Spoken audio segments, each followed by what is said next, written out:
Chapter 11. Rachmaninoff Piano Concerto. Ray DiPiazza had recently graduated from Chicago School of Music with a master's degree in applied piano when he was unfortunately issued a low draft lottery number. Being of draft age, he had few good choices. He chose the First Army Band with hopes of using his very sizable skills. I can imagine that when Mr. Amy auditioned Ray DiPiazza, he might have enticed him with descriptions of sweeping concerts of grand music with piano being featured. Mr. Amy, for whatever ideas he might have had early on, never, not even one time, featured Ray at the piano in concert with the band.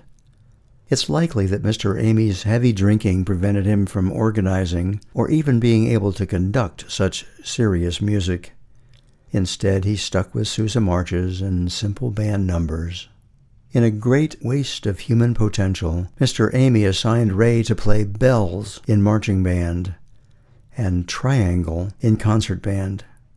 Fortunately for me, Ray was also assigned, as the one and only pianist, to play jazz piano for combo duty.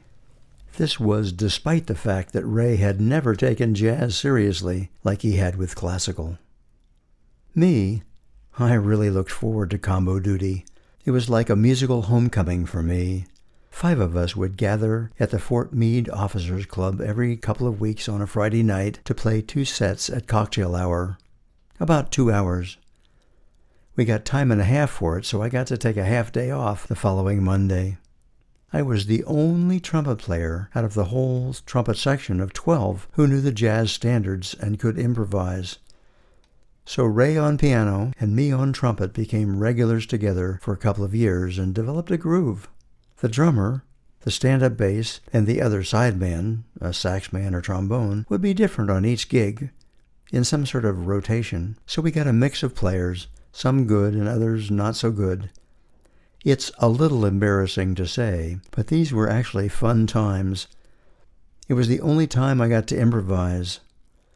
I could pretend we were performing on the outside, doing a real civilian gig.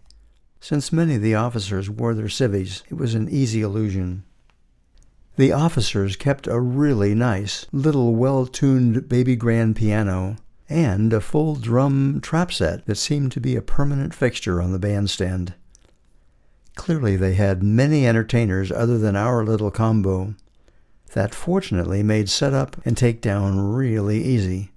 Most normal gigs would have required an hour of setup and then another hour of teardown and packing up the cars. Playing in that combo, Ray reminded us regularly of his classical roots and would throw bits of classical compositions into his jazz improvisations. A little snippet of Bach here, a little Rachmaninoff there. Sometimes there would be raucous applause from a knowledgeable patron or two when he was done with one of his solos. It was quite thrilling for me to play with someone with such skill and imagination. But Ray's true passion was classical music. Every evening, while most of the other guys were drinking and playing games, Ray would practice piano, in the back room by himself, for hours. I remember sitting, listening to Ray practice one evening just before I headed home. He was practicing very softly, again and again, a really complex passage. I asked him about it when he paused to take a sip of water. He explained that this was part of a Rachmaninoff piano concerto where the orchestra plays loud and the piano plays softly. He said, when it's done right, the audience can barely hear the piano at all. He laughed and said, this is Rachmaninoff's joke on the pianist. The most challenging section he ever wrote for a pianist is barely even heard by the audience when performed in concert.